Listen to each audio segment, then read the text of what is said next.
Welcome to kitchen diaries. ಇವತ್ತು ನಮ್ಮ kitchen ಡೈರಿಲಿ ಈಸಿಯಾಗಿ ಒಂದು 5ರಿಂದ 10 ನಿಮಿಷದೊಳಗಡೆ ಸಾಫ್ಟ್ ಆಗಿರುವ ಮತ್ತು ರುಚಿಕರವಾಗಿರುವ ಕೇಸರಿ ಬಾತ್ನ ಹೇಗೆ ಮನೆಯಲ್ಲಿ ರೆಡಿ ಮಾಡೋದಂತ ಇವತ್ತಿನ ವಿಡಿಯೋದಲ್ಲಿ ನೋಡೋಣ. ಮೊದಲಿಗೆ ನಾನು ಸ್ಟವ್ ಮೇಲೆ ಒಂದು ಕಡಾಯಿ ಇಟ್ಕೊಂಡಿದ್ದೀನಿ. ಅದರಲ್ಲಿ ಅರ್ಧ ಕಪ್ಪಷ್ಟು ತುಪ್ಪ ಮತ್ತು ಎಣ್ಣೆನ ಎರಡನ್ನೂ ಮಿಕ್ಸ್ ಮಾಡಿಕೊಂಡು ಹಾಕ್ಕೊಳ್ತಾ ಇದ್ದೀನಿ. ತುಪ್ಪನೂ ಎಣ್ಣೆನೂ ಚೆನ್ನಾಗಿ ಬಿಸಿ ಆಗಲಿ. ನೋಡಿ, ಈಗ ಎಣ್ಣೆ ಚೆನ್ನಾಗಿ ಬಿಸಿಯಾಗಿದೆ. ಈ ಟೈಮಲ್ಲಿ ನಾನು ಇಲ್ಲಿ ಸ್ವಲ್ಪ ಗೋಡಂಬಿನ ತೊಗೊಂಡಿದ್ದೀನಿ. ಅದನ್ನು ಈ ಎಣ್ಣೆ ಮತ್ತು ತುಪ್ಪಗೆ ಹಾಕ್ಕೊಂಡು ಸ್ವಲ್ಪ ಕೆಂಪಗಾಗೋವರೆಗೂ ಹುರ್ಕೊಳ್ಳೋಣ. ಸ್ಟವ್ ಫ್ಲೇಮ್ನ ಮೀಡಿಯಮಲ್ಲಿ ಇಟ್ಕೊಳ್ಳಿ.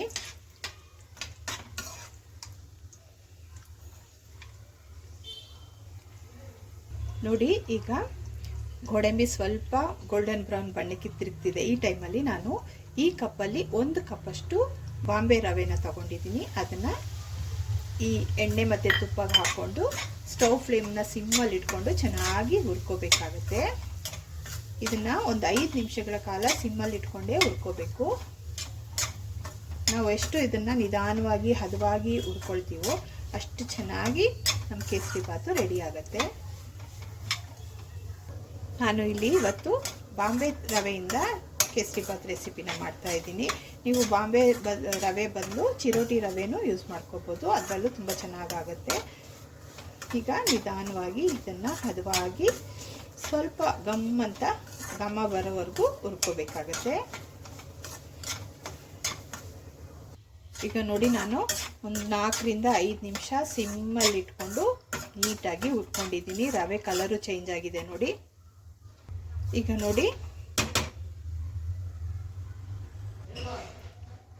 ಈಗ ನೋಡಿ ಈಗ ರವೆ ಚೆನ್ನಾಗಿ ಕಲರ್ ಬಂದಿದೆ ಅಲ್ವಾ. ಈಗ ನಾನು ಇಲ್ಲಿ 1 ಕಪ್ ರವೆಗೆ 3 ಕಪ್ಪಷ್ಟು ನೀರನ್ನು ಬಿಸಿ ಮಾಡಿ ಇಟ್ಕೊಂಡಿದ್ದೀನಿ. ಅದನ್ನು ನಿಧಾನವಾಗಿ ಇದಕ್ಕೆ ಸೇರಿಸ್ಕೊಳ್ಳೋಣ.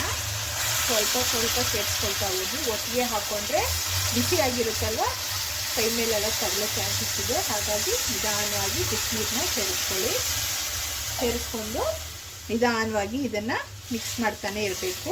ರವೆ ಚೆನ್ನಾಗಿ ಬೇಯೋವರೆಗೂ ಮಿಕ್ಸ್ ಮಾಡ್ಕೊಳ್ಳಿ. ಈಗ ಇದಕ್ಕೆ ಕಲರ್ಗೋಸ್ಕರ ನಾನು ಆರ್ಟಿಫಿಷಿಯಲ್ ಕಲರ್ ಏನು ಹಾಕ್ತಾ ಇಲ್ಲ. 1 ಚಿಟಿಕೆಯಷ್ಟು ಅರಿಶಿನ ಸೇರಿಸ್ಕೊಳ್ತಾ ಇದ್ದೀನಿ. ಇದು ಆಪ್ಷನಲ್ಲು, ಹಾಗೇನು ಮಾಡಿಕೊಂಡ್ರೂ ಚೆನ್ನಾಗಿರುತ್ತೆ. ನಾನು ಜಸ್ಟ್ ಕಲರ್ಗೋಸ್ಕರ ಸೇರಿಸ್ಕೊಳ್ತಾ ಇದ್ದೀನಿ. ನಿಮಗೆ ಇಷ್ಟ ಇಲ್ಲ ಅಂದರೆ ಸ್ಕಿಪ್ ಮಾಡಿಬಿಡ್ಬೋದು. ಈಗ ರವೆನ ಚೆನ್ನಾಗಿ ಮಿಕ್ಸ್ ಮಾಡ್ತಾನೆ ಇರಬೇಕು. ನಾನು ರವೆ ಹಾಕಿರೋದ್ರಿಂದ ನಾನು ಅರಿಶಿನ ಪುಡಿ ಸೇರಿಸಿರೋದ್ರಿಂದ ಅದಕ್ಕೆ ಅರಿಶಿನ ಪುಡಿದು ಸ್ಮೆಲ್ ಆಗಲಿ ಅಥವಾ ಟೇಸ್ಟ್ ಆಗಲಿ ಏನೂ ಬರಲ್ಲ. ಜಸ್ಟ್ ನಾವು 1 ಚಿಟಿಕೆಯಷ್ಟು ಅಲ್ವಾ ಹಾಕ್ಕೊಂಡಿರೋದು, ಹಾಗಾಗಿ ಜಸ್ಟ್ ಕಲರ್ ಕೊಡುತ್ತೆ ಅಷ್ಟೇ. ನೀವು ಟೆನ್ಷನ್ ಮಾಡ್ಕೊಳ್ಳೋ ಅವಶ್ಯಕತೆ ಇರಲ್ಲ. ನೋಡಿ, ಇದನ್ನು ಚೆನ್ನಾಗಿ ಗಟ್ಟಿ ಆಗೋವರೆಗೂ ಹೀಗೆ ಮಿಕ್ಸ್ ಮಾಡ್ತಾನೆ ಇರಬೇಕು. ನೋಡಿ, ಇದು ಗಟ್ಟಿ ಆಗ್ತಾ ಬಂತು. ನೋಡಿ, ಕಾಣಿಸ್ತಾ ಇದೆಯಾ? ಇದಕ್ಕೆ ನಾವು ತಣ್ಣೀರನ್ನ ಹಾಕೋಬಾರ್ದು, ನೀರನ್ನ ಬಿಸಿ ಮಾಡೇ ಹಾಕೋಬೇಕು. ತಣ್ಣೀರು ಹಾಕಿದ್ರೆ ಗಂಟು ಕಟ್ಟೋ ಚಾನ್ಸಸ್ ಇರುತ್ತೆ, ಮತ್ತು ಬೇಯೋದು ನಿಧಾನ ಆಗುತ್ತೆ, ಮುದ್ದೆ ಥರ ಆಗಿಬಿಡುತ್ತೆ. ಈಗ ಬಿಸಿನೀರು ಹಾಕೊಳ್ಳೋದ್ರಿಂದ ಅದಕ್ಕೆ ಮುದ್ದೆ ಆಗೋ ಚಾನ್ಸಸ್ ಕಡಿಮೆ ಇದೆ. ತುಂಬಾ ಆಗಲ್ಲ, ಮುದ್ದೆ ಆಗಲ್ಲ. ಈ ಥರ ಚೆನ್ನಾಗಿ ಬಿಡಿಯಾಗಿ ಬರುತ್ತೆ. ಈ ಟೈಮಲ್ಲಿ ನಾನಿಲ್ಲಿ ಯಾವ ಕಪ್ಪಲ್ಲಿ ರವೆ ತಗೊಂಡಿದ್ನೋ ಅದೇ ಕಪ್ಪಲ್ಲಿ 2 ಕಪ್ಪಷ್ಟು ಸಕ್ಕರೆನ ಇದಕ್ಕೆ ಸೇರಿಸ್ಕೊಳ್ತಾ ಇದ್ದೀನಿ. ನೀವು ಸ್ವೀಟ್ ಕಡಿಮೆ ತಿನ್ನೋರಾಗಿದ್ದರೆ 1.5 ಅಥವಾ 1.25 ಸೇರಿಸ್ಕೊಳ್ಳಿ. ಸಕ್ಕರೆ ಸೇರಿಸ್ಕೊಂಡ್ಮೇಲೆ ಈಗ ನಿಧಾನವಾಗಿ ಮಿಕ್ಸ್ ಮಾಡ್ಕೊಳ್ಳಿ. ಮತ್ತು ಸ್ಟವ್ ಫ್ಲೇಮ್ನ ಸಿಮ್ಮಲ್ಲೇ ಇಟ್ಕೊಂಡು ಮಿಕ್ಸ್ ಮಾಡ್ಕೊಳ್ಳಿ. ನೋಡಿ, ಸಕ್ಕರೆ ಹಾಕಿದ್ಮೇಲೆ ಮತ್ತೆ ಸಕ್ಕರೆ ಎಲ್ಲ ಮೆಲ್ಟ್ ಆಗುತ್ತೆ, ಮತ್ತು ರವೆ ನೀರು ಥರ ಆಗುತ್ತೆ, ಲಿಕ್ವಿಡ್ ಥರ ಆಗುತ್ತೆ. ಟೆನ್ಷನ್ ಮಾಡ್ಕೊಳ್ಳೋ ಅವಶ್ಯಕತೆ ಇಲ್ಲ. ಇದು ಬೇಯ್ತಾ ಮತ್ತೆ ಗಟ್ಟಿಯಾಗಿರೋ ಇದಕ್ಕೆ ಬರುತ್ತೆ. ಅಲ್ಲಿವರೆಗೂ ಸಿಮ್ಮಲ್ಲಿ ಇಟ್ಕೊಂಡೆ ಮಿಕ್ಸ್ ಮಾಡ್ತಾನೆ ಇರಿ. ನೋಡಿ, ಇದು ಗಟ್ಟಿ ಆಗ್ತಾ ಬಂತು, ಕಾಣಿಸ್ತಿದೆಯಾ? ಸ್ವಲ್ಪನೇ ಗಟ್ಟಿ ಆಗ್ತಾ ಬಂತು. ಇವತ್ತು ನಾನು ಇದಕ್ಕೆ ಏಲಕ್ಕಿ ಪೌಡ್ರ್ ಸೇರಿಸ್ಕೊಳ್ತಾ ಇಲ್ಲ. ನಾನು ಇವತ್ತು ಫ್ಲೇವರ್ಗೋಸ್ಕರ ಪೈನಾಪಲ್ ಎಸೆನ್ಸ್ನ ಸೇರಿಸ್ಕೊಳ್ತಾ ಇದ್ದೀನಿ. ತುಂಬಾ ಟೇಸ್ಟ್ ಆಗಿರುತ್ತೆ. ಪೈನಾಪಲ್ ಹಾಕ್ಕೊಂಡು ಮಾಡಲ್ವ, ಅದೇ ಥರ ಟೇಸ್ಟ್ ಬರುತ್ತೆ. ಒಂದು 2ರಿಂದ 3 ಡ್ರಾಪ್ ಹಾಕ್ಕೊಳ್ತಾ ಇದ್ದೀನಿ, ಸಾಕು. ಜಾಸ್ತಿ ಹಾಕ್ಕೋಬಾರ್ದು. ನಿಮಗೆ ಬೇಡ ಅಂದರೆ ಸ್ಕಿಪ್ ಮಾಡಿ. ಪೈನಾಪಲ್ ಟೇಸ್ಟಲ್ಲಿರುತ್ತೆ ಕೇಸರಿ ಬಾತು, ಹಾಗಾಗಿ ಸ್ವಲ್ಪ ಹಾಕ್ಕೊಂಡಿದ್ದೀನಿ. ಇಲ್ಲ ನಿಮ್ಗೆ ಇದು ಇಷ್ಟ ಇಲ್ಲ ಅಂದರೆ ಏಲಕ್ಕಿ ಪೌಡ್ರನ್ನ ಹಾಕ್ಕೋಬೋದು. ನೀವು ಒಂದು 1/4 ಸ್ಪೂನಷ್ಟು ಏಲಕ್ಕಿ ಪೌಡ್ರನ್ನ ಸೇರಿಸ್ಕೊಳ್ಳಿ.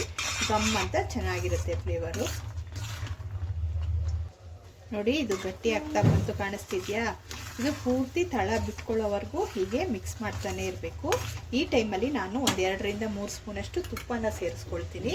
ಇದು ಟೋಟಲಿ ಆಪ್ಷನಲ್ಲು, ನಿಮ್ಗೆ ಬೇಕಾದರೆ ಸೇರಿಸ್ಕೊಳ್ಳಿ, ಇಲ್ಲಾಂದರೆ ಸ್ಕಿಪ್ ಮಾಡಿಬಿಡಿ. ಹಾಕ್ಕೊಂಡು ಇನ್ನೊಂದ್ಸಲ ನೀಟಾಗಿ ಮಿಕ್ಸ್ ಮಾಡ್ಕೊಳ್ತೀನಿ.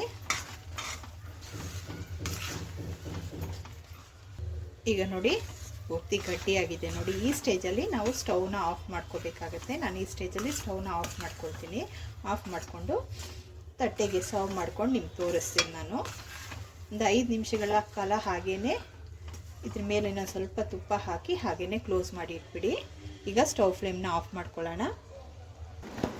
ನೋಡಿ ಪ್ಲೇಟ್ಗೆ ಸರ್ವ್ ಮಾಡ್ಕೊಂಡಿದ್ದೀನಿ. ತುಂಬಾ ಚೆನ್ನಾಗಿ ಬಂದಿದೆ ನೋಡಿ. ಎಲ್ಲಾದರೂ ನಿಮಗೆ ಅರಿಶಿನ ಹಾಕಿರೋದು ಗೊತ್ತಾಗ್ತಿದೆಯಾ ನೋಡಿ. ತುಂಬಾ ಟೇಸ್ಟಾಗಿದೆ. ಒಂದು 5ರಿಂದ 10 ನಿಮಿಷದೊಳಗಡೆ ಹೋಟೆಲ್ ಸ್ಟೈಲಲ್ಲಿ ನಾವು ಕೇಸರಿ ಬಾತ್ನ ಮನೆಯಲ್ಲಿ ರೆಡಿ ಮಾಡ್ಕೋಬೋದು. ಇವತ್ತಿನ ರೆಸಿಪಿ ಏನಾದರೂ ನಿಮ್ಗೆ ಇಷ್ಟವಾದರೆ ಲೈಕ್ ಮಾಡಿ, ಶೇರ್ ಮಾಡಿ ಮತ್ತು ಸಬ್ಸ್ಕ್ರೈಬ್ ಮಾಡೋದನ್ನ ಖಂಡಿತ ಮರಿಬೇಡಿ.